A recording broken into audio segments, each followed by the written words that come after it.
नमस्कार साथियों, मैं धीरेन्द्र कुमार और आप सभी देख रहे हैं करियर विद डी के। साथियों, इससे पहले जो वीडियो मैंने लाया था, जो 70 और 30 पिछले 2 दिन से अफवाहें मार्केट में चल रही थी, इसके उसके ऊपर आप लोगों ने साथियों भर भर के प्यार दिया है। और हमें उम्मीद है साथियों, आप लोग आगे भी हमें प्यार दीजिएगा। और मैं आज भी बता रहा हूँ, वो 70 और 30 का जो है ना, वो बिल्कुल जो है ना, वो सब मार्केट में झूठे अफवाहें फैला जा रहा है और मार्केट में आग लगाया जा रहा है। और इससे ना सरकार के जो अंदर अधिकारी भी बैठे हुए हैं ना, उन तक भी कहीं ना कहीं ये सब एक प्रकार से आग लगाया जा रहा है। जो आग लगाते हैं ना, वो अक्सर आग को बुझा नहीं पाते हैं। इसलिए ना इन सब चीजों पे अफवाह नहीं उड़ाना चाहिए, क्योंकि यार लड़कों का भी अपना मतलब एक राइट है।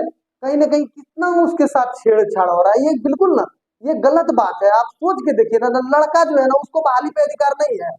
अब हम मानते हैं बिहार जो सरकार है ना, वो रिजर्वेशन दे रही है।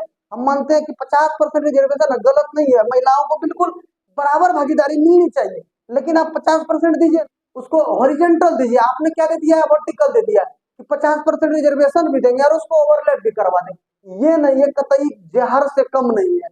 और क्या बोले, ये तो एकदम मतलब इस पे लड़कों का ना सीधा सीधी ना उसका मेरिट के साथ ना हत्या किया जा रहा है, मेरिट का हत्या किया जा रहा है।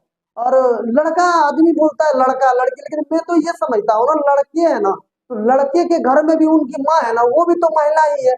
उस महिला के ऊपर क्या गुजरता है, उनको भी लगता है ना कि मेरा जो बेटा है ना कहीं बाहर में जाके तैयारी कर रहा है, उनको नौकरी हो जाएगा, वो नौकरी करके मेरे घर आएगा, हमारा सेवा करेगा, हमको मतलब अच्छे से पूरा भरण पोषण परिवार का करेगा। तो ये जो मतलब है ना, बिल्कुल गलत है। लेकिन इस बार ना जो बार बार जो पिछले बार टीआरई वन में जो ओवरलैपिंग, वो एकदम खत्म कर दीजिए। मैं बता दिया हूँ सब कुछ डिटेल, जो नहीं देखे हैं पिछले के वीडियो में देख लें। और सभी का जो डिमांड आ रहा था कि जो सप्लीमेंट्री रिजल्ट के रिलेटेड जो बोल रहे थे कि एकदम सारा आप लोग इंफॉर्मेशन मतलब दीजिए, तो वो सारा इंफॉर्मेशन लगभग यही 5-6 पॉइंट मिला जुला के है, जिसपे कि सारा इंफॉर्मेशन है। दीजिए, मैं दे देता हूँ। तो सबसे पहला कि क्या केस जीतने के बाद हमको क्या करना चाहिए। केस जीतने के बाद क्या, केस जीत गए तो हो गया, कहानी हो गया रिजल्ट? नहीं, उसके बाद सो नहीं जाना चाहिए। केस जीतने के बाद पहला प्रोसेस क्या होता है कि केविएट दायर करना चाहिए।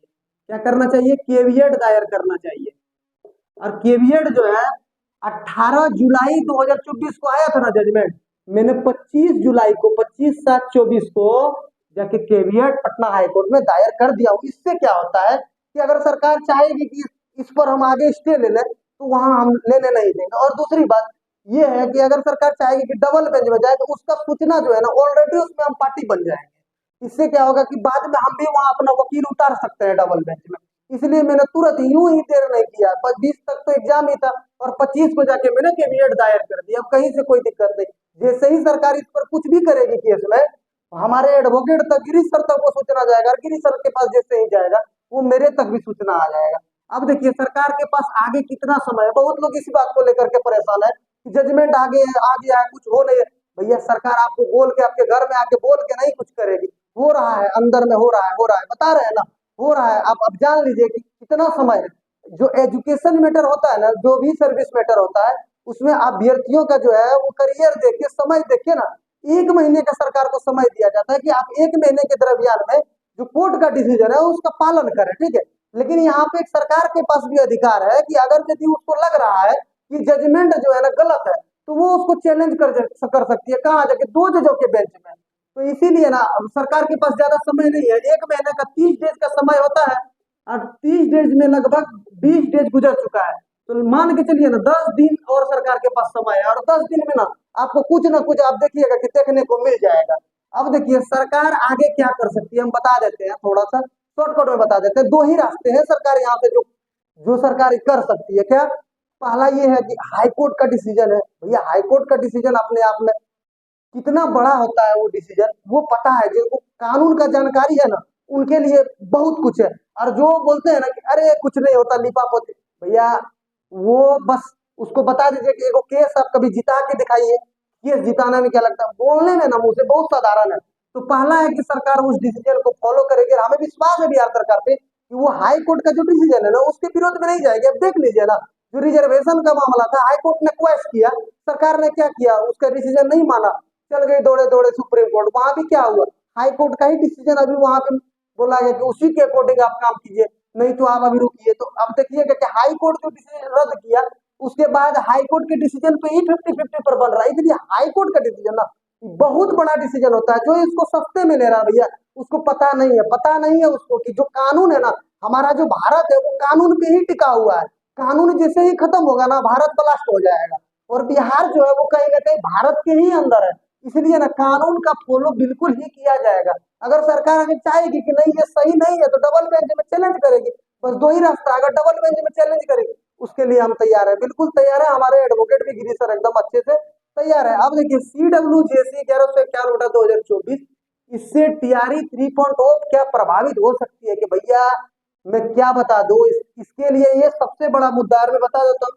It will be really very difficult challenge for the government because the decision of the CWJC 1151 by 2024 has come before the examination of TRE 3.0, and court has told the ineligible and non-joining post government should fulfill all the vacant seat of TRE 1.0 by the student of TRE 1.0। आप समझ लीजिए, court का सीधा निर्देश है कि जो non joining seat है ना और जो इनएलिजिबल है, वो TRE 1 में जितना खाली है ना, वहीं के स्टूडेंट से उसको भरिए। तो इसलिए सरकार के लिए ये कतई जहर है। और ये TRE 3 ना, ये अभी भी आप मान के चलिए कि 1151 से ना प्रभावित बिल्कुल है। क्योंकि यहाँ पे वही तो कहा गया है कि आप ये सीट को ना, जो अभी आप बैकलॉग वाला सीट ला रहे हैं TRE 3.0 में, वही सीट पर न बोला गया है हाई कोर्ट द्वारा कि आप TRE 1 की सीट को 1 से भरिए। तो ये तो एकदम दिख रहा है, ये यहाँ पे दिख रहा है, जो प्रभावित है ना, ये दिख रहा है। और आपको आपको थोड़ा दिन और रुकिए ना, 2-4 दिन, सामने भी आ जाएगा। अब सरकार क्या करती है इस पे, हो सकता है कि सरकार जितने सीटों पर 21,700 पर बहाली निकाली है, उतना सीट यहाँ रहने दे, चूंकि सरकार के पास ना सीट की कमी नहीं है। और जो बैकलॉग वाला सीट है उसको वहां से TRE 1 से भर दे। और भरना ही पड़ेगा, क्योंकि कोर्ट का जजमेंट है, आज नहीं भरेगी तो कल भरेगी, डबल बेंच जाके भरेगी, भरना तो पड़ेगा। अगर वो सीटें यहाँ से भर दी ना, तो बाद में कोर्ट बोलेगी ना कि हमारा जो डिसीजन था वो तो एग्जाम से पहले ही आया था, तो आपने कैसे उन सीटों को, तो अब you have to create seat, आपको उस सीट को क्रिएट करके भरना पड़ेगा, क्योंकि जजमेंट पहले ही आ गया है। अब बातों को समझिए, अगर बहाली जो है ना पूरा हो गया रहता है, तब जो कि केस फाइनल होता है, वहां पे संभावना रहता है कि पिटिशनर को बेनिफिट, लेकिन यहाँ तो पहले ही आ गया, इसलिए लगभग सारे सीटों को भरना ही पड़ेगा।